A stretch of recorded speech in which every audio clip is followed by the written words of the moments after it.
either as a best practice or because you need to maintain the enforceability of the release against federal age claims.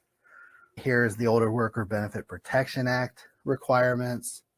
It needs to be a written agreement calculated to be understood by the employee.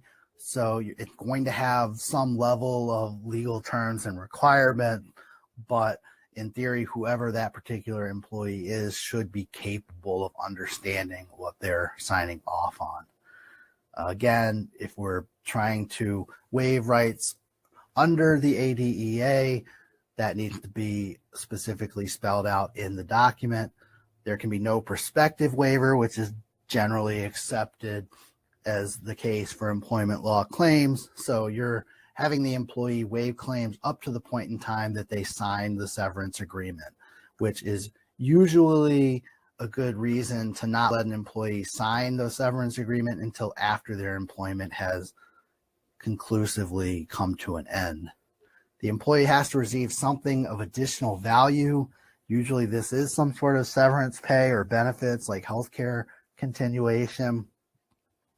Nothing specific that has to be required or any certain value that has to be required, but it can't just be that they're going to receive their final paycheck, which is money that they've already earned and they're already entitled to.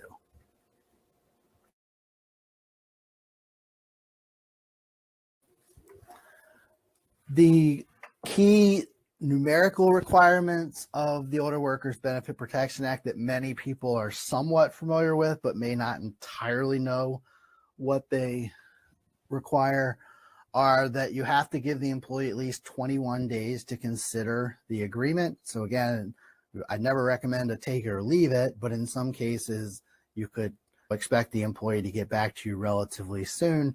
To have it enforceable under the ADEA, you would have to give the employee at least 21 days to sign. However, if they sign before the end of the 21 days, that's okay.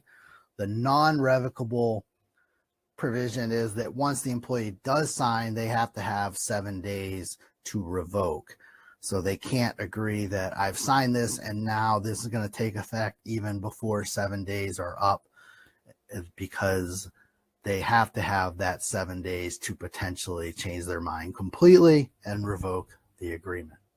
I don't remember if I've ever had someone actually revoke an agreement, but normally you want to make sure that you're not paying out any of the severance benefits until more than 7 days have elapsed since the employee signed, because you don't want to be in a complicated situation where the employee has already been paid severance and then revokes the agreement and tries to sue you. Now, there are additional requirements for group terminations, and this is where it starts to get a little tricky.